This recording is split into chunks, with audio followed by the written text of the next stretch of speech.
نور على نور يهدي الله لنوره من يشاء. بسم الله إن الحمد لله نحمده تعالى ونستعينه ونستغفره ونعوذ بالله من شرور أنفسنا ومن سيئات أعمالنا. من يهده الله فلا مضل له ومن يضلل فلا هادي له، وأشهد أن لا إله إلا الله وحده لا شريك له، وأشهد أن محمدا عبده ورسوله صلى الله عليه وآله وصحبه وسلم. أما بعد، فنقرأ إن شاء الله وندرس في كتاب أكثر المختصرات لابن البار رحمه الله تعالى وغفر الله له. Baik, kemarin kita telah bahas beberapa faedah yang terkait dengan al-mashu ala al-khuffain yang kita kemarin sebutkan barakallahu fikum, termasuk maknanya al-masih di dalam bahasa Arab dan juga di dalam istilah para ulama rahimahullah taala. Dengan kita kemarin sebutkan mengusap dua khuf dan semisalnya dengan tangan yang basah dengan niat. Dan juga kita rahimahumullah, kita juga sebutkan bahwa madhabul Hanabilah rahimahullah taala, mereka mengatakan bahwa ada 4 hal yang boleh diusap. Insyaallah masih ingat ya. Ada 4 hal yang boleh diusap. Apa saja? Khuf, Apa yang pertama? Al-khuf. al-khuf, Khuf. imamah, Naam. Khuf wal imamah dan kerudung ya, ya al-khimar, khimar, khimar, dan juga al-jabirah. jabirah. Naam. Itu yang kita bahas kemarin dan telah kita sebutkan barakallahu fikum, ada beberapa syarat yang beliau sebutkan dengan syaratnya umum untuk seluruhnya. Ada yang syarat khas yang terkait dengan mengusap surban. Mengusap surban beliau sebutkan beberapa syarat, yaitu lidzakar, hannaka, atau zatu duabah, yang telah kita sebutkan syaratnya para ulama al-Hanabilah rahimahullah taala. Dan mungkin kita sebutkan bahwa sifatnya mengusap surban di dalam hadis Nabi Sallallahu Alaihi Wasallam telah datang dengan 3 cara. Saya tidak ingat apakah saya sebutkan atau tidak. 3 cara Rasulullah Sallallahu Alaihi Wasallam mengusap surbannya, kepala atau dengan surbannya. Yang pertama adalah bahwa Rasulullah SAW mengusap kepalanya saja, tidak mengusap surban, jadi langsung kena rambut. Dan itu yang telah datang di surat Al-Ma'idah, dan kebanyakan hadis Rasulullah Sallallahu Alaihi Wasallam menjelaskan bahwa Rasulullah mengusap rambutnya langsung, sebagaimana seperti hadis Uthman dan Ali, Abdullah bin Zaid yang masyhur, kama masaha yadayhi fa aqbala bihima wa adbar al-hadis. Cara yang kedua adalah Rasulullah mengusap imamah dan juga nasiyah. Mengusap imamah dan nasiyah. Nasiyah adalah dahi atau rambut yang di dahi. Jadi mengusap 2 hal, dahinya dengan rambut yang di dahi dan juga surbannya. Itu sebagaimana Sa'id al-Mughirah bin Syu'bah radhiyallahu taala anhu wa ardhah masaha al-khuffain wa muqaddam ra'sihi wa al-imamah. Yang ketiga adalah Rasulullah SAW hanya mengusap imamah saja, surban saja. Dan itu yang telah kita bahas di versi yang sebelumnya. Termasuk dari ini adalah hadis Abdullah, hadis Amr, dan juga hadis Bilal, dan juga hadis yang lain. Ini insyaallah beberapa bahasan yang kita telah sebutkan. Insyaallah kita akan masuk ke bahasan yang selanjutnya biidznillah subhanahu wa ta'ala. Baik.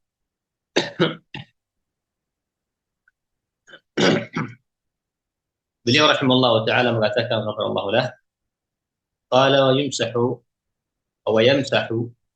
yamsahu muqimun wa 'asin bi safarihi min hadathin ba'da lubsin yawman wa laylah wa musafirun safara qasrin thalathatan biliyaliha. Beliau rahimahullah ta'ala, Imam Al-Albani rahimahullah, beliau setelah sebutkan rahimahullah ta'ala bahwa di dalam madhabnya Hanabila ada 4 hal yang boleh diusap. Beliau rahimahullah ta'ala di sini beliau sebutkan ada bahasan yang terkait dengan juga hukum-hukum yang diusap. Termasuk yang beliau sebutkan di sini adalah rahimahullah, yaitu mungkin bisa dikatakan 2 bahasan yang paling penting, yaitu waktunya, berapa lama boleh kita usap kaus kaki, dan juga rahimakumullah yang lain yang para Hanabila disamakannya, kaus kaki ataupun surban atau khimar. Berapa lama yang boleh kita usap? 1 hari, 2 hari, 3 hari, 4 hari. Ini yang beliau bahas rahimahullahu ta'ala. Jadi beliau rahimahullah dengan tadi yang kita bacakan itu beliau sebutkan 2 bahasan. Yang pertama terkait dengan waktu yang dibolehkan diusap kaus kakinya dan semisalnya, dan begitu juga bagi siapa yang dibolehkan mengusap kaus kaki. Jadi rahimahullah di sini berkata rahimahullah ta'ala, wa yumsah wa yamsahu muqimun wa 'asin bi safarihi min hadatsin ba'da lubsin yawman wa laylah. Pertama yang beliau sebutkan di sini waktunya. Kedua yang beliau sebutkan adalah kapan mulai dihitung waktunya diusapnya kaus kaki. Kita jelaskan insyaallah. Yang pertama berarti waktunya, kita jelaskan dulu waktunya.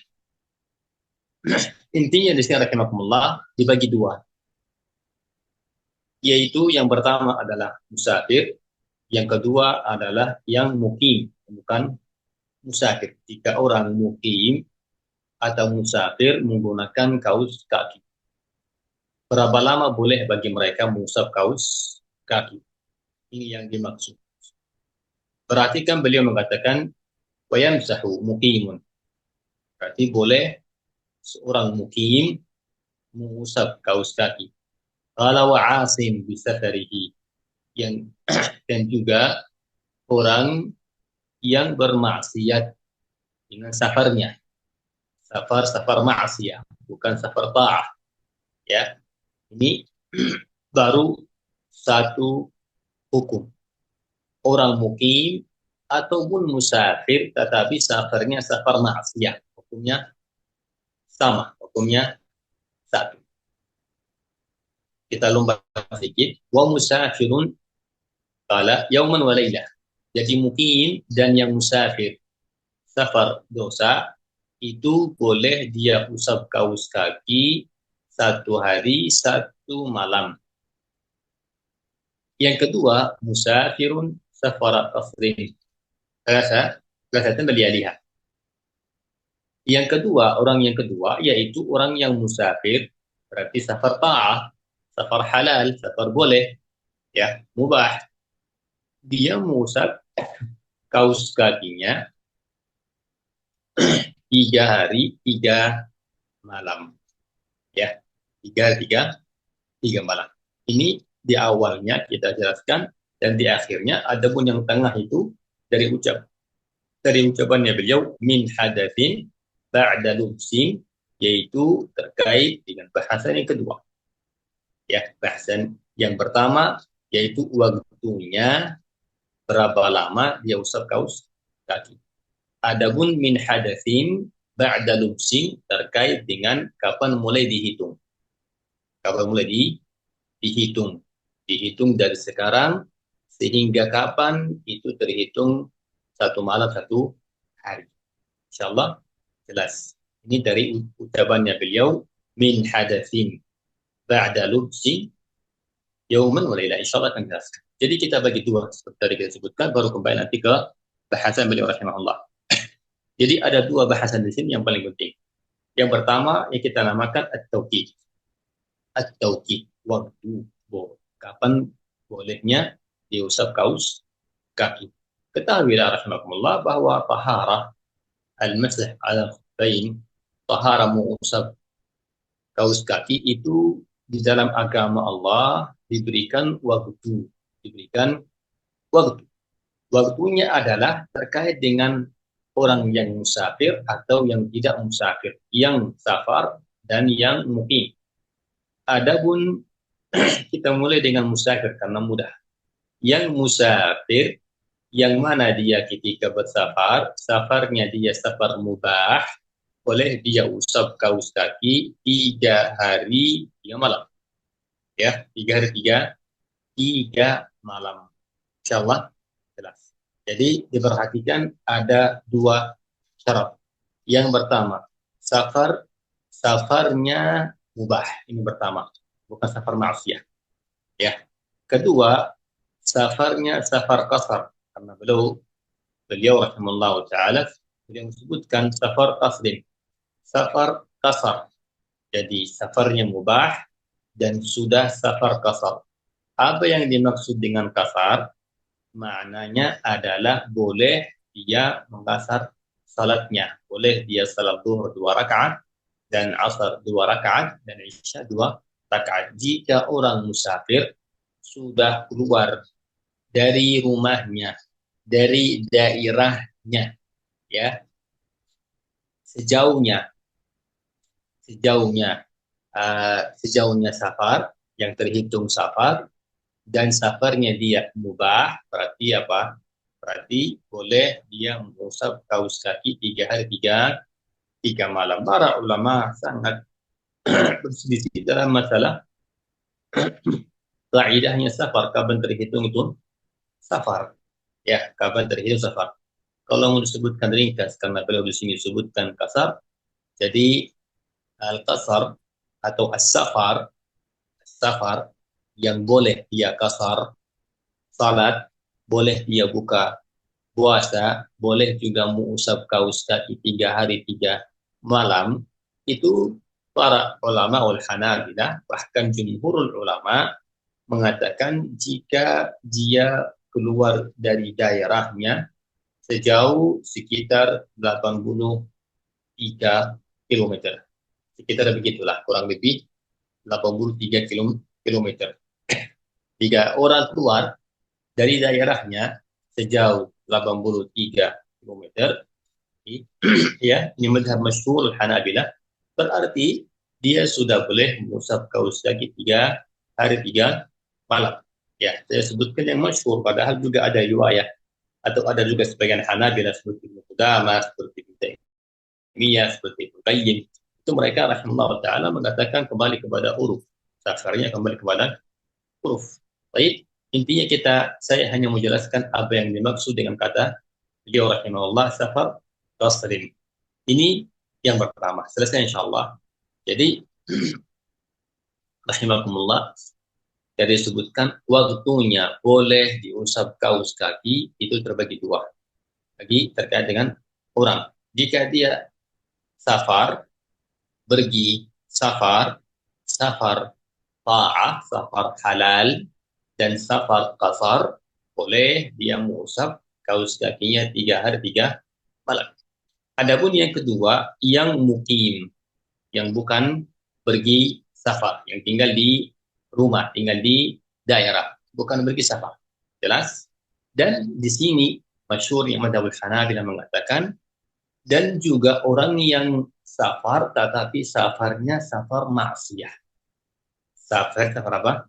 Maksiyah. Hukumnya seperti mukim. Kenapa disamakan? Mereka rahimahullah ta'ala mengatakan karena yang musafir safar maksiyah tidak dibolehkan dia apa? Tidak dibolehkan dia menggunakan keringanan fikih. usap kaus kaki atau buka puasa. Kenapa? Karena safar maksiyah tidak boleh.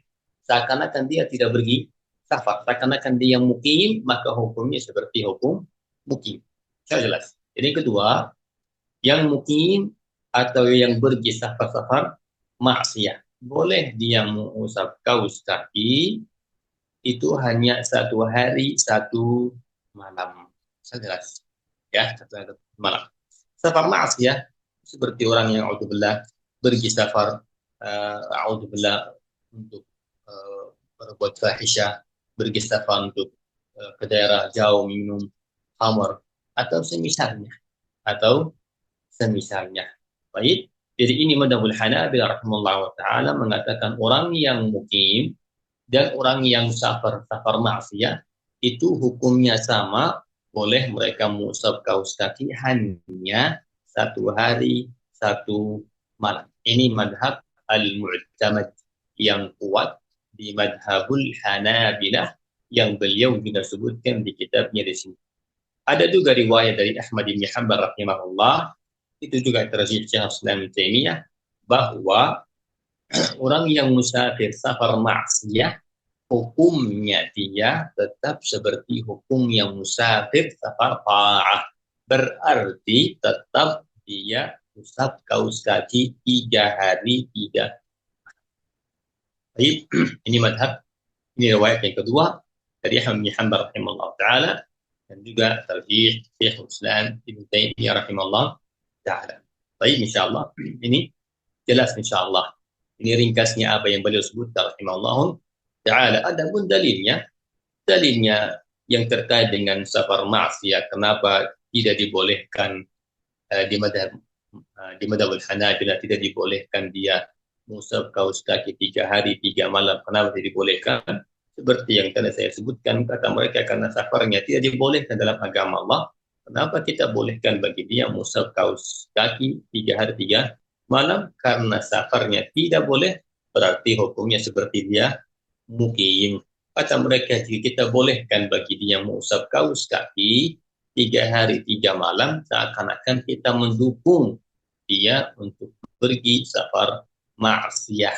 Adapun dalilnya riwayat yang kedua dari Ahmad bin Hanbal rahimahullah taala dan juga dari Syekh Islam Taimiyah rahimahullah taala dan yang lain, mereka mengatakan dalil-dalil yang dari Rasulullah sallallahu alaihi wasallam yang membolehkan bagi orang musafir membolehkan untuk mengusap kaus kaki 3 hari 3 malam. Rasulullah mengumumkan atau mutlaknya. Rasulullah tidak mengatakan jika safar maksiyah berarti 1 hari 1 malam. Rasulullah mengatakan musafir. Sebagaimana Ali radhiyallahu anhu bahwa anna Rasulullah sallallahu alaihi wasallam ja'ala 3 ayyamin wa laylahinna lil musafir. Kata Khalid bahwa sesungguhnya Rasulullah membolehkan bagi orang musafir 3 hari 3 malam untuk mengusap kaus kaki. Rawahu Muslim. Mutlaknya musafir. Sama juga hadis Safwan bin Asal bahwa kana Rasulullah ya'muruna idza kunna safaran, bahwa Rasulullah mengatakan kami jika kita safar.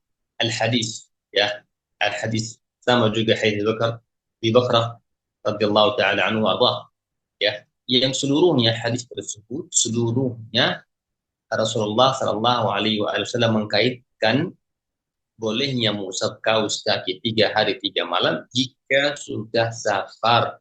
Tidak dirincikan safar apa itu, maksiat atau taat. Karena itulah riwayat yang kedua itu yang kuat, wallahu taala alam bissawab. Ini insyaallah jelas. Barakallahu fikum. Masalah yang pertama atau bahasan yang pertama yang beliau sebutkan rahimahullahu ta'ala, insyaallah jelas.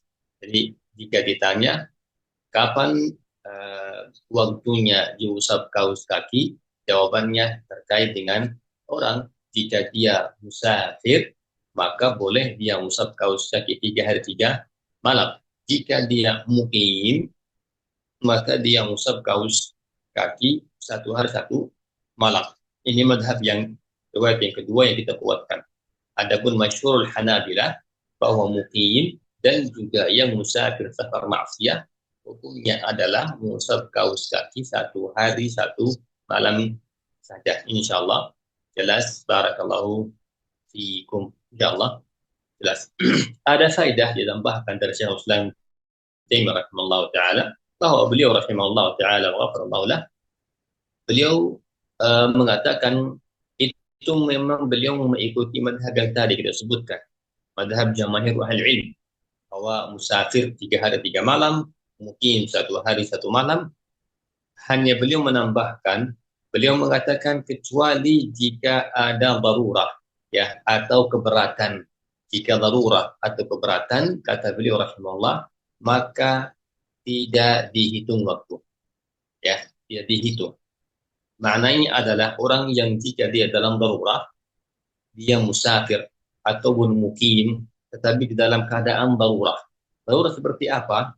Beliau sebutkan rahimahullah ta'ala, seperti misalnya ketika dia di dalam safar bersama jamaah, yang mana jamaah itu tidak mau menunggu dia. Jika dia turun, dia wudu, terus dia cabut kaus kaki, dia mengusap, dia mencuci kaus kaki.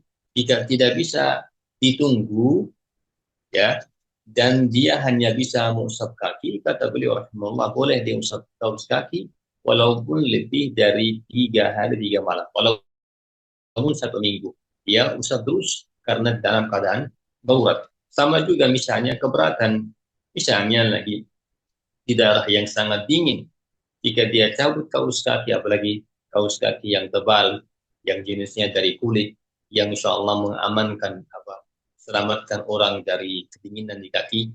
Kalau dia khawatir jika dia cabut kaus kaki dia akan kedinginan, ya, maka Imam Ibn Taimiyah rahimahullah taala, beliau mengatakan dia tidak perlu cabut kaus kaki, cukup dia mengusapnya walaupun lebih dari 1 hari 1 malam, atau 3 hari 3 malam jika musafir. Lebihnya tidak ada masalah. Ini madhabnya beliau rahimahullah ta'ala, dan beliau memiliki dalil. Termasuk dalilnya adalah bahwa seluruh hukum-hukum Allah subhanahu wa ta'ala itu diringankan, bahkan bisa dijatuhkan hukumnya jika ada keberatan atau jika ada darurat.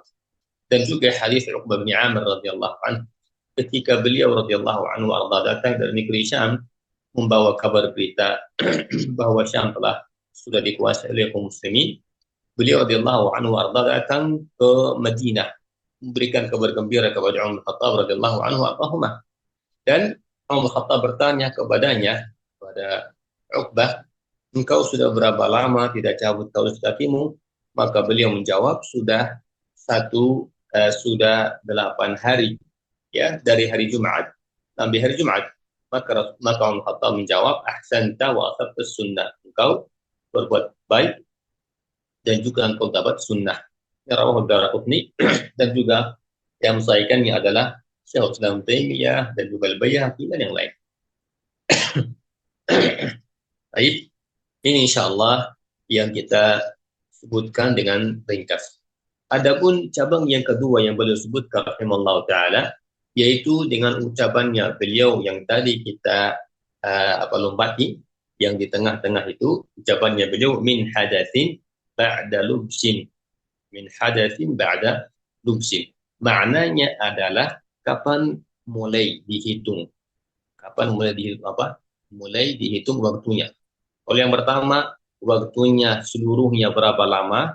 Kita sebutkan, imma 1 hari 1 malam mukim, atau 3 hari 3 malam bagi musafir. Sekarang kapan dihitung? Ya, kapan dihitung? Istilahnya kapan dihitung jamnya? Dari mana kita hitung 24 jam misalnya? Dari mana dihitung? Baik, ini beliau rahimahullah ta'ala mengatakan min hadatsin ba'da lubsin. Berarti rahimahullah, beliau mengatakan bahwa dihitung mulainya jamnya, atau mulainya dihitung, ya, dari situnya dihitung 1 hari 1 malam, itu kata beliau dari hadas, min awwali hadatsin ba'da lubsin. Setelah dia menggunakan kaus kaki, baru dia melakukan hadas, dihitung dari hadasnya. Ini madhab masyhur min madhab al-Hanabilah rahimahumullahu ta'ala. Apa maknanya?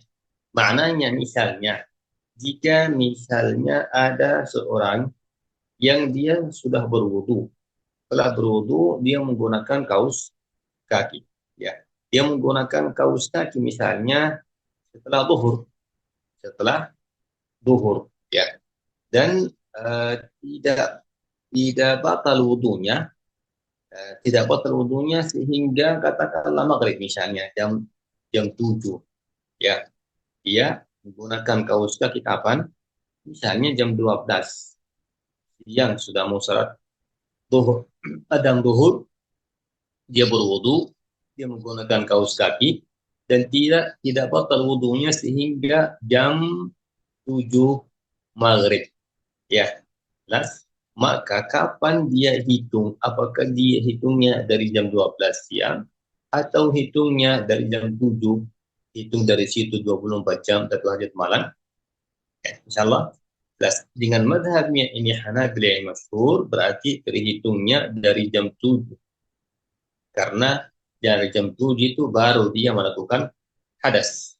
Ya, dihitung dari jam 7. Karena itu hadas yang paling pertama setelah dia menggunakan kaus kaki. Dengan makna yang lebih mudah, dari jam 7 dia hitung 24 jam, berarti sehingga jam 7 besoknya malam juga. Ya, insyaallah jelas. Ini bagi jika dia mukim, sama kalau di musafir. Intinya dari awal hadas setelah dia menggunakan kaus kaki. Baik, ini madhabnya masyhur Al-Hanabilah rahimahumullah ta'ala wa ghafarallahu lahum. Baik, ini insyaallah riwayat ini madhab yang masyhur. Ada riwayah yang kedua dari Ahmad bin Hanbal rahimahullah ta'ala, yang mana dia mengatakan mulainya itu dari pertama kali diusap. Kalau tadi apa? Pertama kali hadas. Kalau ini pertama kali diusap. Ini riwayat yang kedua dari mazhab Ahmad bin Hanbal rahimahullah ta'ala. Ya, jadi dari kapan? Dari pertama kali diusap kaus kaki. Seperti contoh yang tadi yang kita sebutkan misalnya. Yang kita sebutkan tadi yaitu orang setelah salat zuhur, ya, dia wudu untuk salat zuhur dan dia menggunakan kaus kaki. Dia tahan wudunya sehingga misalnya kita katakan dia hadasnya hadas mungkin katakan sore, ya, sore. Tetapi jelas dia tidak boleh mengusap kaus kaki sehingga masuk ke maghrib. Katakan maghrib itu misalnya kapan? Misalnya jam 6. Ya. Jadi dia salat maghrib, dia berwudu dan dia mengusap kaus kaki. Berarti dari mana dihitung? Kalau riwayat yang kedua, berarti dia hitung dari jam 6 sampai jam 6 besok. Kalau riwayat yang pertama, berarti dari sore jam 4. Misalnya. Bisa dipahami insyaallah. Atau tadi contoh yang pertama tadi saya dijadikan dijatuhkan di dalam dua riwayat ini. Jadi tadi ada orang adzan salat zuhur, dia menggunakan kaus kaki. Jelas menggunakan kaus kaki. Dia tahan wudunya sehingga jam 7 maghrib, ya. 7 maghrib baru dia melakukan hadas. Jelas ini jam 7 maghrib melakukan hadas. Baik. Ini berarti madhab yang masyhur dari Hanabilah terhitung 24 jam dari jam 7 karena hadasnya dia jam 7. Dan insyaallah baik. Adapun riwayat yang kedua, tadi juga orang tersebut yang mana dia salat zuhur dia menggunakan kaus kaki, ya, kaus kaki. Setelah dia menggunakan kaus kaki salat zuhur jam 4 sore misalnya dia melakukan hadas. Baik, dia melakukan hadas. dan nanti sudah masuk salat asar, baru dia pergi berwudu dan mengusap kaus kaki. Riwayat yang kedua, dari mana dihitung? Dihitung dari sore, dari waktu salat asar. Paham insyaallah? Saya paham insyaallah ini? Afwan, bukan asar, maghrib. Asar ke jam 4. Bisa dipahami aturan lagi? Gimana? Eh, mungkin apa sih? Boleh Anda bertanya? Gimana? Baik. Eh, jadi ketika seorang itu ada hadas, untuk pertama kali dia berwudu itu boleh terus dikenakan dia memakai kaus kaki ataupun tidak? Iya, dia tetap menggunakan kaus kaki. Yang membatalkan nanti akan disebutkan. Yang membatalkan mengusap kaus kaki nanti akan disebutkan. Termasuk jelas sudah lewat waktunya dan juga uh, waktu-waktu tadi. Misalnya kalau dia mukim 1 hari 1 malam, 24 jam. Kalau sudah lewat 24 jam sudah batal, apa sudah tidak boleh lagi dia mengusap kaus kaki, harus dia cabut kaus kaki, berwudu lagi, baru boleh lagi mengusap kaus kaki. Paham? Atau dia misalnya dia junub, ya, dia ketika junub janabah dia harus cabut kaus kaki karena harus mandi. Yang saya tadi maksud di sini, contoh yang tadi saya sebutkan, kapan dia mulai? 24 jam. Paham? Dimulai 40 jam. Apakah setelah dia pakai kaus kaki, baru kaus kaki, dan misalnya, saya berikan contoh lebih mudah mungkin. Dia katakan salat duhur jam 12. Dia pergi wudhu salat duhur. Jam 12 dia pakai kaus kaki. Jelas? Jam 1 dia hadas.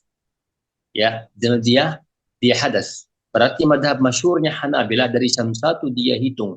Berarti 24 jam sehingga besoknya jam 1 siang. Paham insyaallah? Baik. Ini madhab pertama. Madhab yang kedua, atau riwayat yang kedua dari Imam Ahmad rahimahullah taala, ya, itu insyaallah yang kuat. Apa itu yang kedua? Yang kedua, contoh sama tadi, orang uh, azan zuhur. Azan zuhur dia berwudu. Setelah berwudu menggunakan kaus kaki. Setelah salat jam tetap dia jam 1 hadas. Ya, jam 1 hadas. Tidak ada masalah bagi dia. Sehingga masuk salat, waktu salat apa? Asar. Waktu salat asar dia berarti harus berwudu dan cukup dia mengusap kaus kaki. Paham? Kaus apa? Kaki.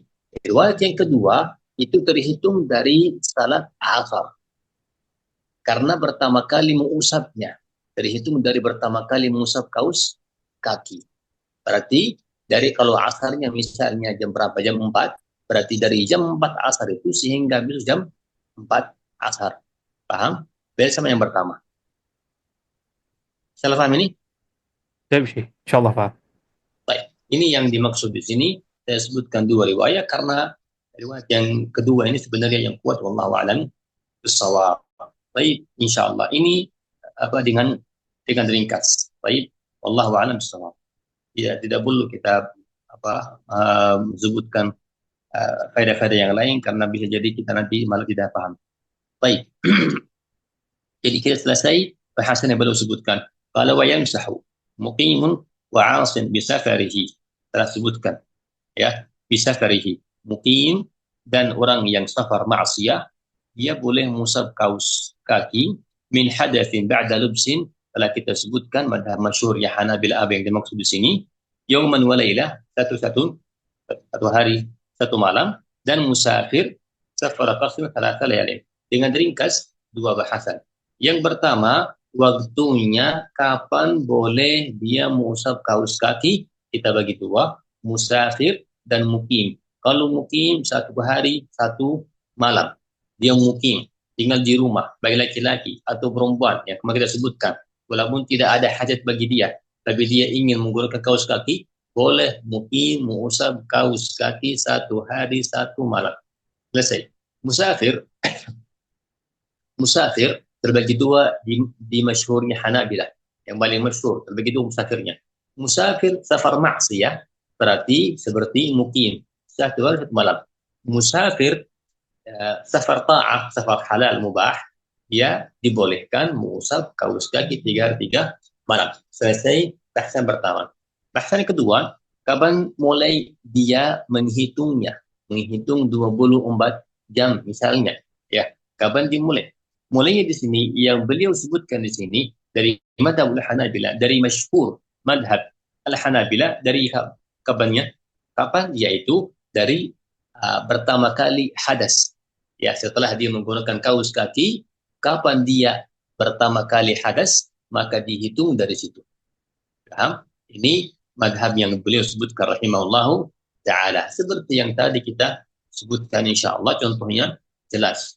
Wudu di waktu salat duhur, dan ini misalnya salat duhur misalnya jam 12. Jam 1 dia hadas. Berarti dari jam 1 itu dihitung dari awal, dari jam 1 dihitung 24 jam. Ini riwayat yang pertama. Riwayat yang kedua itu terhitung dari pertama kali dia usap kaus kaki. Kalau salat duhur jam 12 dia usap kaus kaki, dan dia setelah salat duhur dia hadas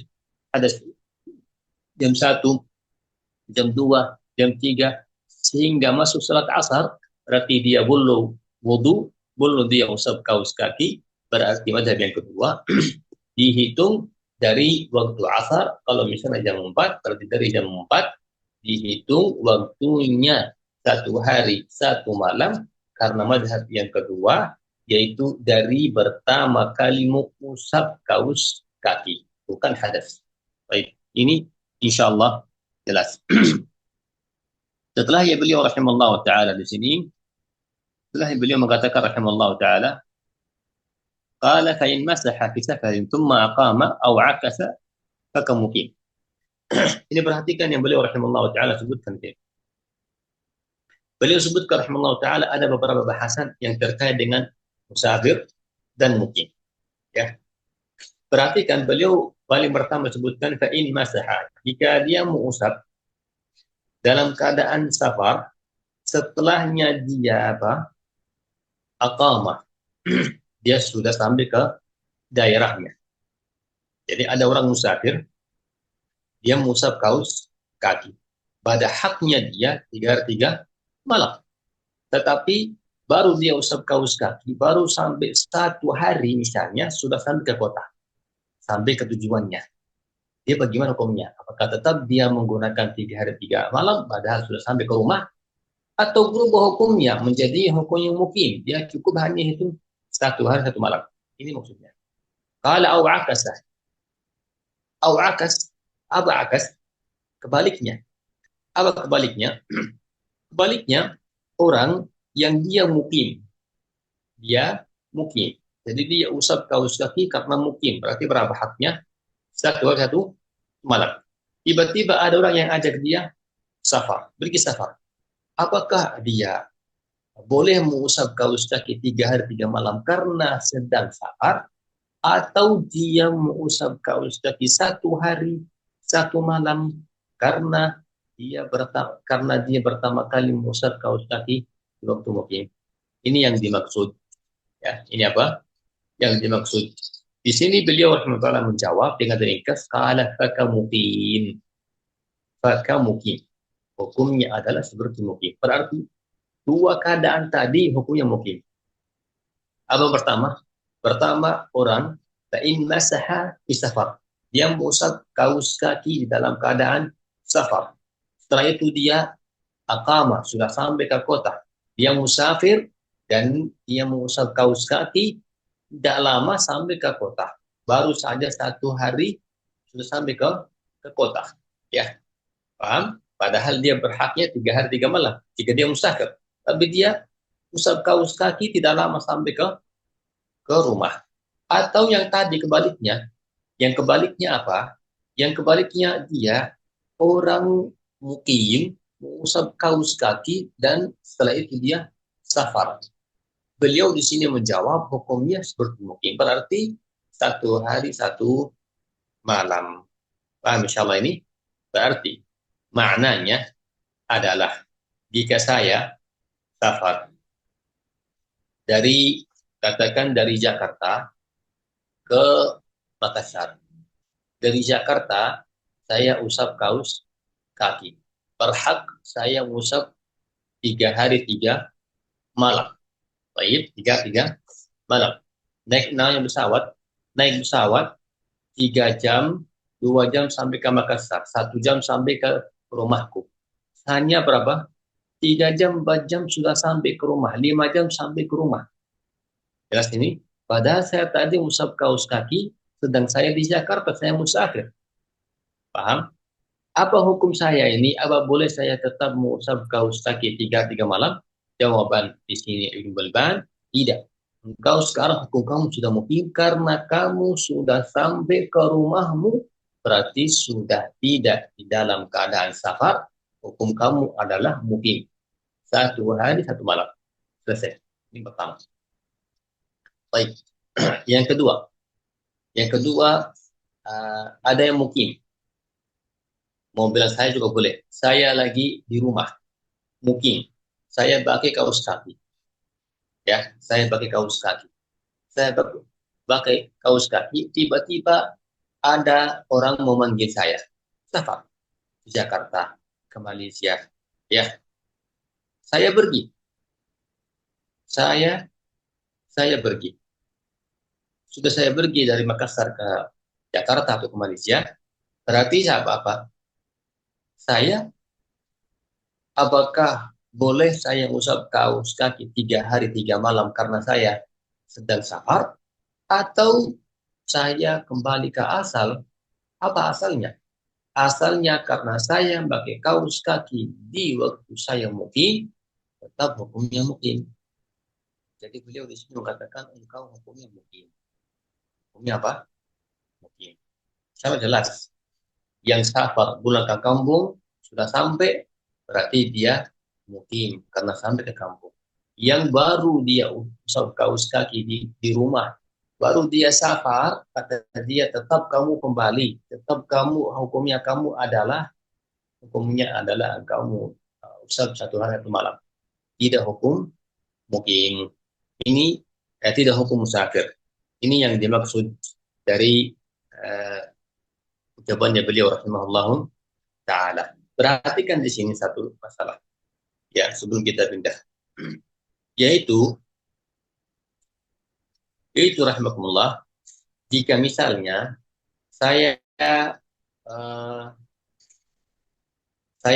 dari Jakarta mau usap kaus kaki, sudah saya usap kaus kaki katakan 2 hari setengah. 2 hari setengah. Sampai ke rumah. Kalau sudah sampai ke rumah, berarti saya langsung asal sampai ke rumah, langsung cabut kaus kaki. Kenapa? Karena sampai ke rumah harusnya keadaan saya mukim masih. Saya mukim 1 hari 1 malam. Tetapi karena saya sudah mengusap kaus kaki dalam safar 3 hari, atau 3 hari atau 2 hari setengah, sudah habis waktunya mukim. Difaham insyaallah ini? Ya? Nah, Paham insyaallah ya. Jadi kayak tadi saya di Jakarta, katakan di Jakarta saya usap kaus kaki 2 hari setengah. Ya. Kalau 2 hari setengah berapa jam itu? 73 kan? Ya. Benar kan? 73 jam. Kalau misalnya saya lagi safar, saya sudah mengusap kaus kaki 70 jam. Ya. Sudah hampir selesai 3 hari 3 malam. Sampai ke rumah, kita kan belajar yang musafir usap kaus kaki sampai ke rumah, berarti usapnya usap mukim. Ya. Tetapi saya sudah 70 jam saya usap kaki. Ya. Bagaimana bilang sudah masih saya bisa usap 1 hari 1 malam? Sudah habis waktunya. Paham misalnya ini? Itu yang dimaksud di sini. Yang saya ingin sampaikan. Jadi karena hukum yang mukim, berarti kalau sudah kan mungkin kan 1 hari 1 malam, 1 hari 1 malam.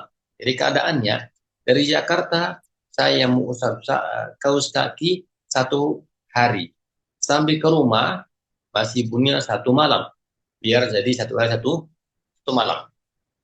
Karena saya sudah keadaannya mukim. Baik, ini selesai. Paham soal ini? Ini dibagi 2 atau 3 biar paham. Bagi 2 atau 3. Saya di Jakarta usap kaus kaki, ya, usap kaus kaki 1 hari di perjalanan sampai ke rumah, ya, berarti masih miliki apa? 1 malam. 1 hari sudah saya gunakan dalam safar, terus 1 malam yang saya boleh menggunakannya di rumah karena saya keadaan mungkin malam, 1 hari 1 malam. Soal ini mulai dipahami. Tapi kebaliknya, jika saya dari Jakarta keliling Jakarta, Kalimantan, mana, ya, saya sudah habis 2 hari setengah. Jadi sampai ke rumah saya di Makassar, berarti saya sudah habis waktu mukimnya. Sudah habis waktu mukimnya. Karena waktu mukimnya 1 hari 1 malam, sedangkan saya tadi safar 2 hari setengah, lebih dari 2 hari 1 malam. Berarti sampai rumah harus saya cabut kaus kaki. Ini yang dimaksud insyaallah. Jelas, barakallahu fikum. Ini ringkasnya insyaallah. Baik, baik. Mau disebutkan riwayat yang kedua yang mudah, itu yang kuat, insyaallah mudah dipahami daripada tadi yang susah dipahami. Baik, ringkaskan di sini barakallahu fikum. Ringkasnya adalah sangat mudah. Yaitu, pertama, jika saya mukim, ya, kalau pertama disebutkan, jika saya musafir, jelas, safar, masah, safarin, thumma aqam. Jika saya musafir di dalam dari Jakarta, ya, saya musafir sampai ke rumah. Sampai ke rumah berarti dia apa? Berarti saya sudah habis waktu safar pun saya menggunakan hukum yang mungkin. Begini lebih mudah. Lebih mudah. Lihat waktunya saja. Lihat waktunya. Jika saya di rumah mukim menggunakan kaus kaki baru safar, berarti madhab riwayat yang kedua, lihat keadaan saya. Keadaan saya di mana safar, berarti saya musafir, boleh 3 hari 3 malam. Paham ini? Ya. Jika saya dari safar pulang ke rumah, sudah sampai ke rumah, berarti keadaan saya mukim, berarti 1 hari 1 malam. Ini riwayat yang kedua, itu yang kuat. Dan insyaallah bahkan Al-Imam Al-Khallal, beliau berkata bahwa dia meriwayatkan dari 11 rawi hadis atau rawi dari Ahmad bin Hanbal rahimahullah ta'ala, bahwa Ahmad bin Hanbal telah rujuk dari madhab yang pertama ke madhab yang kedua tadi. Apa yang kedua? Yang kedua mudah. Lihat keadaanmu. Kamu di mana? Safar, ketika musafir. 3 hari malam. Ya, walaupun saya mengusap kaus kaki di rumah, walaupun engkau mengusap kaus kaki di rumah, tapi karena sekarang sudah safar, berarti boleh kamu usap 3 hari 3 malam. Jelas? Baik. Orang lagi safar sampai ke rumah. Saya berapa hari ini? Kaus kaki. Jawabannya apa? 1 hari 1 malam. Loh, tadi saya musafir, baru saya 1 hari mengusap.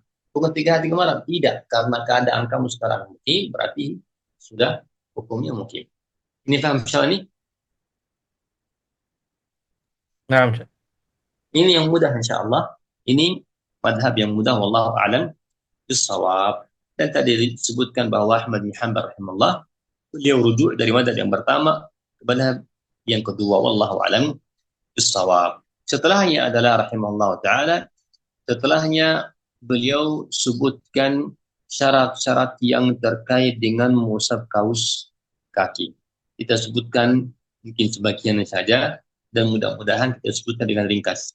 Ya, dengan judul biar dipahami. Judulnya adalah syarat-syarat mengusap kaus kaki. kapan boleh kita usap kaus kaki, kapan tidak boleh kita usap kaus kaki. Ini syaratnya kembali kepada kaus kaki. Baik, kapan boleh diusap, kapan tidak boleh diusap. Beliau qala wa syurta taqaddumu kamal taharah. Jadi syurta disyaratkan untuk bolehnya mengusap kaus kaki itu sebelum digunakan kaus kaki telah kita bertaharah sempurna. Ya, jadi wudhu sempurna, sudah wudhu selesai, sudah cuci kaki, baru kita usap, baru kita gunakan kaus kaki. Nah, di sini boleh setelahnya mengusap kaus kaki. Apa maknanya di sini rahimahumullah? Maknanya adalah rahimahumullah ta'ala. Berarti jika ada orang dia belum wudu, dia menggunakan kaus kaki, dia belum wudu, atau bangun tidur dingin, dia menggunakan kaus kaki, pergi ke kamar mandi, itu cuci muka, cuci tangan, usap kepala, dan mau dia usap kaus kaki. Kita jawab, tidak boleh sekarang kamu usap kaus kaki. Kenapa tidak boleh? Karena syaratnya boleh diusap kaus kaki, yaitu kamu menggunakan kaus kaki setelah kamu berwudu sempurna. Jadi, harus dia cabut kaus kakinya, dia berwudu sempurna, cuci kakinya, setelah dia cuci kaki sempurna, boleh dia menggunakan kaus kaki, dan nanti salat yang kedua yang seperti zuhur, baru boleh dia usap kaus kaki. Ini contoh pertama. So jelas. Jadi tidak boleh menggunakan kaus kaki bagi orang yang mau mengusapnya kaus kaki jika dia menggunakan kaus kakinya sebelum dia berwudu sempurna. Mandi seluruh tubuhnya, selesai mandi baru dia menggunakan kaus kaki. Wudu sempurna, setelah dia wudu sempurna baru dia menggunakan kaus kaki. Setelahnya dia kapan-kapan mau usap kaus itu boleh. Ini yang pertama. Baik. Yang kedua yang diperhatikan, mazhabul Hanabilah mengatakan kamalu taharah. Mereka mengatakan, contoh, ada orang dia berkumur-kumur, setelah itu cuci muka, setelah itu cuci tangan, setelahnya usap kepala, setelahnya dia mencuci kaki kanan, ya, mencuci kaki kanan, dan dia menggunakan kaus kaki di kaki kanan, baru dia mencuci kaki kiri dan menggunakan kaus kaki kiri. Hanabilah mengatakan tetap tidak sah. Apa nanti tidak boleh bagi dia mengusap kaus kaki. Kenapa? Kata mereka, karena dia menggunakan kaus kanan, ya, dia menggunakan kaus kanan di kaki kanan, belum dia cuci kaki kiri, belum sempurna wudunya, paham ya? Belum sempurna wudunya. Jadi gimana? Nanti disebutkan. Intinya dia tidak sah. Harusnya dia berwudu sempurna, cuci kaki kanan dan juga kaki kiri, baru boleh dia menggunakan kaus kaki kanan dan kiri. Ini yang dimaksud dari madhab Al-Hanabilah, yang ucapannya mereka kamalu tahara yang sempurna. Dan tahara yang sempurna di sini mereka menyebutkan tahara bil ma dengan air, berarti wudu atau mandi. Kalau tayammum tak bisa. Ya. Baik, insyaallah ini rahimakumullah taala ringkasnya masalah ini, insyaallah. Syarat yang pertama ini yang beliau sebutkan rahimahullah taala. Dan sebenarnya Al-Hanabilah syarat ini yang mereka sebutkan ini untuk kaus kaki, untuk surban, untuk khimar, untuk jabirah. Jadi nanti akan sebutkan mana yang rajih dari riwayat yang kedua.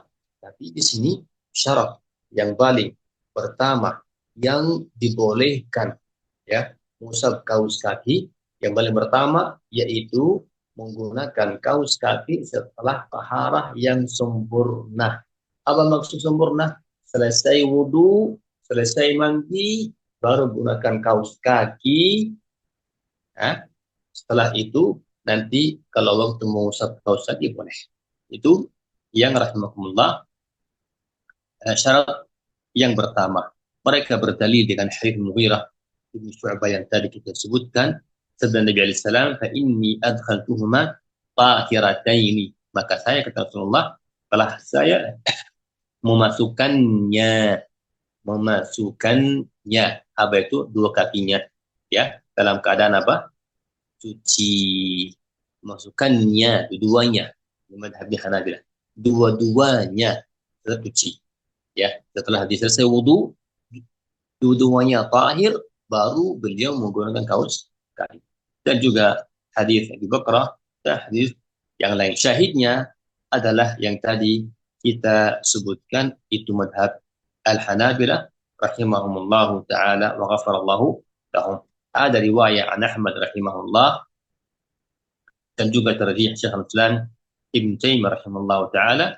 Beliau rahimahullahu ta'ala, beliau mengatakan ini tidak syarat ya, tidak syarat apa mensempurnakan seluruh taharah ya. Jadi madhabnya Syekh Al-Islam ini dan madhabnya Hanbal yang kedua, yaitu berarti orang yang dia sudah cuci kaki kanan, boleh dia menggunakan kaus kaki kanan, baru dia cuci kaki kiri dan dia menggunakan kaus kaki kiri. Ini riwayat yang kedua. Dan juga rahimahullah juga dari Syekh Islam Taimiyah, wallahu a'lam bissawab, zahirnya tetap yang kuat riwayat yang masyhur dari Ahmad bin Hanbal rahimahullah ta'ala, harus mensempurnakan taharah dengan air, baru kita boleh menggunakan kaus kaki untuk diusapnya nanti insyaallah ya. Baik, insyaallah jelas ini, barakallahu fikum. Baik, tidak boleh kita rincikan lagi, cukup sampai sini saja. Nanti akan disebutkan masalah hal-hal yang lain. Kalau masih ingat masalah jabirah kita kemarin bahas, tidak harus apa? Tidak harus setelah wudu, setelah taharah. Masih ingat kan? Masih ingat? Mazhab Ibnu Qudamah rahimahullah ta'ala, beliau tidak mengharuskan setelah wudu menggunakan jabirah. Jabirah kan tadi patah tangan, ya patah tulang, namanya jibis. Ya, jibis itu jelas-jelas barakallahu fikum apa namanya, balut tulang ya yang retak, itu tiba-tiba orang jatuh, tidak mungkin disuruh berwudu dulu baru digunakan jabirahnya. Maka karena itu madhab seperti Imam Ibnu Qudamah rahimahullah mengatakan kalau jabirah itu tidak diharuskan digunakan setelah wudu. Baik. Syarat yang kedua yang beliau sebutkan, yaitu rahimahullah, yang kedua yang beliau sebutkan di sini, qala wasatul mamsuhin mahalla fardin. Syarat yang kedua yaitu satar mamsuh mahalla fardin. Maknanya adalah yaitu bahwa satar ditutup kalau bilang kaki, karena kaus kaki atau imamah nanti bahasannya, kita bahas kaus kaki ya, bahas apa? Kaki. Jadi satar ditutup kakinya, telapak kakinya seluruhnya dengan kaus kaki. Seluruhnya ditutup, seluruhnya tertutup ya. Maknanya apa? Maknanya adalah jika kaus kaki berlubang-lubang, maka tidak bisa kita mengusap kaus kaki. Karena biasa. Insyaallah. Jadi ini dipahami. Syarat yang kedua, harus kakinya semuanya tertutup dengan kaus kaki. Harus seluruhnya kaki atau telapak kaki tertutup dengan kaus kaki. Ya, baru boleh kita mengusap kaus kaki setelahnya. Adapun jika misalnya kaus kakinya bawah itu terpotong, terbuka, tidak tertutup telapak di bawahnya telapak kaki, atau misalnya jika kaus kakinya banyak lubang-lubangnya, ya misalnya ada sebagian jari-jarinya terlihat, maka madzhabul Hanabilah mengatakan tidak bisa diusap kaus kaki. Apa sebabnya? Kata mereka rahimahullah, karena yang terlihat itu hukumnya dicuci, yang tidak terlihat, yang tertutup, hukumnya apa? Diusap, dan tidak bisa digabungkan. Misalnya apa namanya, tumpulnya kaki, ya, ibunya apa, jarinya kaki terlihat, ya, yang lain tertutup dengan kaus kaki. Pada hukumnya apa di sini? Yang terlihat itu tumpulnya kaki itu hukumnya adalah dicuci, ya, dan yang lain diusap, dan tidak bisa digunakan dua ibadah satu tempat. Karena itulah kata Hanabilah berarti apa? Batal apanya? Cabangnya. Apa cabangnya? Yaitu mengusap kaus kaki batal. Harus dicabut, dicuci kakinya. Ini insya Allah jelas. Baik. Jadi maknanya di sini kaus kaki menutupi seluruh telapak kaki. Jika tidak ditutupi berarti tidak bisa diusap kaus kaki. Ini insya Allah madhab masyhur al-Hanabilah rahimahullahu ta'ala. Baik. Ada madhab Syekhul Islam Taimiyah rahimahullahu ta'ala. Beliau memiliki kaidah yang mudah, yang ringan. Kata beliau rahimahullah, dengan makna ringkas, bahwa jika kaus kaki yang sedang dipakai itu masih namanya kaus kaki walaupun berlubang-lubang, boleh diusap kaki. Boleh diusap kaus. Ya, kata beliau, para sahabat Rasulullah dulu orang miskin, orang fakir, dan barangnya yang namanya barang datur riqa, yang bajunya mereka, kaus kakinya mereka apa ditempel-tempel, hanya lubang-lubangnya, tetap apa mereka mengusap kaus kakinya. Jadi asal kaus kaki itu atau yang digunakan di kaki masih dinamakan kaus kaki walaupun berlubang-lubang, Syekhul Islam Ibnu Taimiyah mengatakan boleh diusapnya. Ini yang kedua. Yang ketiga syaratnya beliau sebutkan rahimahullah wa thubutu bi nafsihi. Apa artinya? Dan kaus kaki itu menetap dengan sendirinya, menetap di kaki di sendirinya. Berarti jika kaus kaki diikat dari bawah ke atas supaya tidak jatuh, ya, kata Madzhabul Hanabilah tidak boleh diusap kaus kakinya. Harus kaus kaki itu dia sendiri yang apa? Yang tertahan di kaki, di telapak kaki. Insyaallah ini mudah dipahami. Ini madhab. Ini yang ketiga, syarat yang ketiga, madhab siapa ini? Madhab masyhur Hanabilah. Syekhul Islam sama tadi kaidahnya. Kata beliau, jika yang digunakan di kaus kaki, tetap itu namanya kaus kaki. Walaupun diikat, kata beliau boleh diusapnya. Baik, rahimakumullah. Bahkan Syekhul Islam mengatakan bahwa tidak ada riwayat dari Ahmad bin Hanbal mensyaratkan kaus kaki yang apa? Yang tertahan sendiri di kaki. Kata Syekhul Islam tidak ada riwayat dari Ahmad bin Hanbal, ini hanya dari selainnya Ahmad bin Hanbal. Baik, yang keempat, qala wa imkanu masyi bihi urfan. Yang keempat yaitu bisa menggunakannya untuk jalan.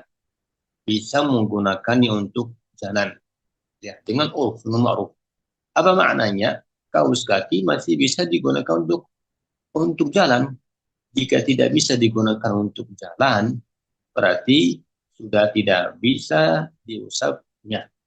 Ya, ini mudah dipahami. Jadi seluruh jenis yang menutupi telapak kaki, ya, telapak apa? Kaki. Dari apapun dari jenis apapun terbuat, yang penting bisa digunakan untuk jalan, dibolehkan untuk diusapnya. Karena itulah Hana mengatakan, jika misalnya ada di dunia ini membuat semacam kaus kaki dari misalnya dari kayu, misalnya menutupi apa? Menutupi telapak kaki. Kata mereka ini boleh diusap asal bisa digunakan untuk jalan dari besi menutupi telapak kaki. Jika boleh, jika bisa digunakan untuk jalan, kata Hanabilah, boleh diusap kaus kaki. Yang kelima, syaratnya taharah. Yang kelima, yaitu qala wa taharatuhu. Yang kelima adalah kaus kakinya bersih. Kaus kakinya suci. Ya, kaus kakinya apa? Suci. Baik. Ini diperhatikan. Kaus kakinya suci itu bisa maknanya dua. Kaus kakinya suci maknanya adalah zatnya kaus kaki suci. Berarti misalnya kaus kakinya bukan terbuat dari zat najis. Bukan misalnya terbuat dari kulitnya babi. Bukan terbuat dari kulitnya anjing. Zatnya, jadi taharatuhu, kaus kakinya tahir, suci, maknanya adalah pertama, zatnya kaus kaki bersih, terbuat dari zat yang bersih. Baik, ini ini makna pertama. Makna yang kedua adalah kaus kaki yang bersih dari najasah, yang bersih dari najasah. Bisa jadi orang menggunakan kaus kaki di bawahnya sudah kena najasah. Ya, apa hukumnya di sini? Hukumnya di sini dengan zahir di madzhab Hanabilah mengatakan juga tidak boleh diusap kaus kakinya. Ya, tidak boleh hamba diusap kaus kakinya. Ini istilahnya najasa qari'ah, najasa hukmiyah. Orang menggunakan kaus kaki dan dia misalnya injak kotoran atau injak banyak darah. Baik, apa hukumnya ini? Hukumnya adalah di sini kata Hanabilah bahwa kaus kaki tersebut jika orang yang berwudu mau usap kaus kaki, kata mereka kalau dia mengusap kaus kaki boleh diusap tetapi tidak boleh menggunakannya untuk salat. Untuk apa diusap? Untuk misalnya boleh memegang mushaf. Intinya ringkasnya madzhab Hanabilah di sini mengatakan kaus kaki harus bersih, harus suci. Suci itu maknanya dua, zatnya suci atau juga suci dari najasah. Dari najasah. Selanjutnya yang keenam, syaratnya adalah wa ibahatuhu. Apa artinya ibahatuhu? Kaus kakinya mubah. Mubahun.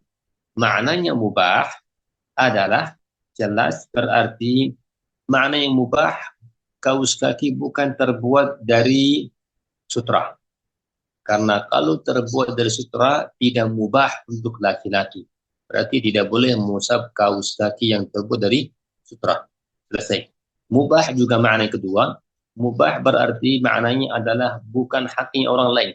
Jika ada orang curi kaus kaki dan dia menggunakannya dan dia mengusap kaus kaki, kita bilangnya tidak boleh engkau mengusap kaus kakimu itu. Karena apa? Karena kaus kakimu itu bukan mubah, bukan hakmu, itu hasil curian. Ya, hasil apa? Curian. Jadi syarat yang keenam mubah. Ya, mubah bermakna kaus kaki yang mubah. Misalnya bukan terbuat dari sutra atau juga bukan hasil curian. Baik. Ini yang ke-6.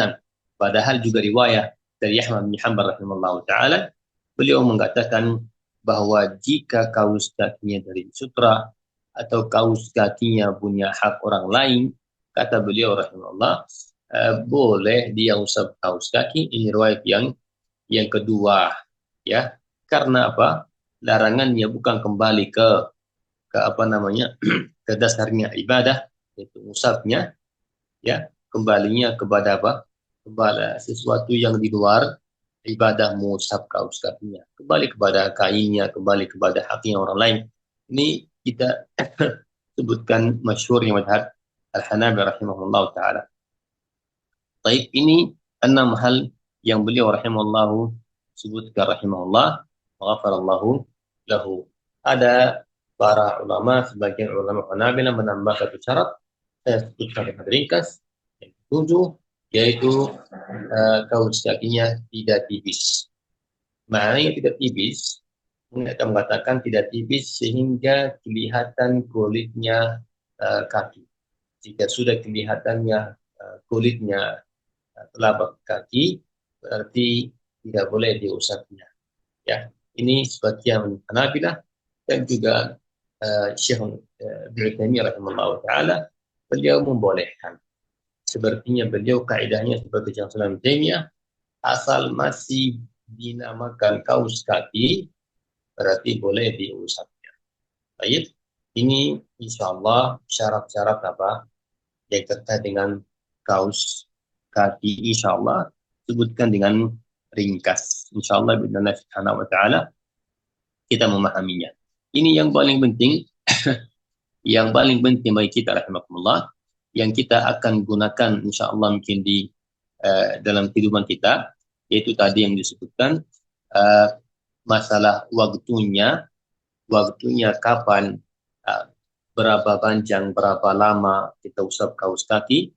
Yang kedua, kapan dimulai dihitung kaus, dimulai waktunya. Baik, kita sebutkan tadi barakallahu fikum, yaitu bahwa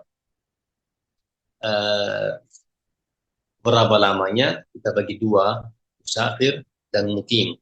Mukim 1 hari 1 malam, dan musafir 3 malam. Selesai insyaallah.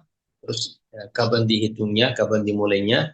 Dimulainya adalah wallahu alam, yaitu kalau masyhurnya Hanabilah dari pertama kali hadas.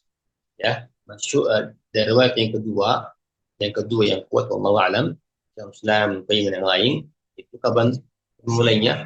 Dari pertama kali mengusapnya kaus kaki. Jika engkau mengusap kaus kakinya misalnya jam 7, berarti sampai jam 7 besoknya jika mukim. Jika engkau misalnya mengusap kaus kakinya jam 2 siang, berarti apa? Engkau terus-terusan mengusap kaus kaki sehingga jam 2 siang, ya. Karena pertama kali mengusap kaus kaki jam 2. Itu jika mukim. Ini madhab yang kedua. Baik, sama juga faedah yang beliau sebutkan rahimahullah ta'ala yang terkait dengan musafir, mengusap kaus kaki sampai ke rumah, atau orang yang mukim mengusap kaus kaki baru safar. Kita sebutkan dengan mudah, lihat keadaannya. Tetap juga madhab Hanabilah ini, lihat keadaannya. Jika orang dari safar kembali ke rumah, berarti keadaan dia sudah mukim, berarti dia ikuti hukum mukim 1 hari 1 malam, ya. Dan lihat sudah habis 1 hari 1 malam dalam safar atau belum habis. Kalau sudah habis, berarti dia harus cabut kausnya langsung. Jika masih ada waktu, boleh dia gunakan asal tidak lewat dari 1 hari 1 malam, karena dia sudah keadaannya mukim. Kebaliknya, jika orang mukim, dia pergi safar, ya, pergi safar. Apa hukumnya? Keadaan kamu apa sekarang? Keadaannya dia musafir, berarti dia 3 hari 3 malam. Ini juga tidak madhab Al-Hanabilah rahimahumullah ta'ala. Selanjutnya yang kita sebutkan rahimahumullah ta'ala, syarat-syarat apa? Syarat-syarat kapan boleh diusap kaus kaki. Disebutkan di sini ada berapa? Ada 6 syarat kaus kaki. Syarat mengusapnya kaus kaki yang pertama, yaitu menggunakannya kaus kaki setelah wudhu atau setelah bersuci yang sempurna. Selesai wudhu semuanya, baru kita menggunakan kaus kaki. Setelah itu boleh kita usap kaus kakinya. Ini syarat yang pertama yang kita sebutkan. Yang kedua juga apa? Bahwa yang menutupi telapak kaki itu menutupi seluruhnya. Menutupi apa? Seluruhnya apa? Seluruhnya telapak kaki. Baik, jadi kita sebutkan madhab yang ringan dan juga madhab Hanabilah. Tetap madhab Hanabilah rahimahullah ta'ala. Riwayat yang kedua yaitu apa? Bahwa itu madhab Syekh Islam Taimiyah rahimahullah ta'ala, bahwa yang kaus yang menutupi telapak kaki, jika masih dinamakan kaus kaki, berarti tetap boleh diusapnya, ya. Sama syarat yang ketiga, yaitu kaus kaki yang menetap sendiri di kaki, atau misalnya boleh bisa digunakan untuk jalan. Ini kita sebutkan rahimakumullah madhab Syekhul Islam Taimiyah yang ringan di masalah ini, yaitu asal masih dinamakan kaus kaki berarti boleh diusapnya, walaupun tidak tertahan sendiri di kaki, harus diikat, tapi tetap namanya kaus kaki, boleh diusapnya. Baik. Dan juga taharatuhu wa ibahatuhu, ini tadi sebutkan taharatnya, zatnya kaus kaki itu suci, ya, dan baik dia suci zatnya atau suci dari najasah, dan juga ibahatuhu, yaitu halalnya, ya, halalnya kaus kaki bukan dari sesuatu yang diharamkan seperti sutra, atau bukan harta orang lain, bukan kaus kaki orang lain. Ini insyaallah sehingga sini cukup biidznillah subhanahu wa ta'ala. Termasuk faedah kita sebutkan tadi terkait dengan safar, ya, dengan safar dari jumhur al-Hanabilah dan bahkan jumhur ulama bahwa safar itu sekitar 83 kilometer. Wallahu a'lam bissawab. Dan di sini insyaallah tinggal ada beberapa bahasan yang terkait dengan kaus, dengan apa, mengusap, ya, mengusap imamah, atau membedakan hukumnya usap imamah sama kaus kaki, bedanya apa di antara dua ini, dan juga jabirah kita akan sebutkan insyaallah dars yang akan datang insyaallah subhanahu wa ta'ala. Di dars yang datang perbedaan antara usap imamah apa bedanya, dengan usap kaus kaki apa bedanya, dan juga dengan usap jabirah apa bedanya. Itu yang terakhir sebelum beliau pindah ke bahasan yang baru insyaallah sampai sini biidznillah subhanahu wa ta'ala. Baik, barakallah. Nanti ada lagi yang terkait dengan masalah yang membatal apa namanya, usap kaus kaki akan disebutkan insyaallah, masih ada bahasannya. Baik, jika kurang paham mau diringkaskan boleh juga, ya. Kalau mau diringkaskan malam ini atau malam akan datang, kita akan ringkaskan saja. Kalau memang susah tadi dipahami karena dua riwayat, dan riwayat yang sekarang para ulama Hanabilah menggunakannya. Riwayat yang kedua itu, kalau yang masyhur Hanabilah sekarang, ulama Hanabilah zaman sekarang kebanyakan dari mereka tidak menggunakannya. Karena itu terpaksa kita sebutkan dua riwayat yang disebutkan oleh Imam Ibn Baz rahimahullah, dan setelah dijelaskan kita terpaksa sebutkan yang kedua karena itu yang kuat. Ya, tadi sudah saya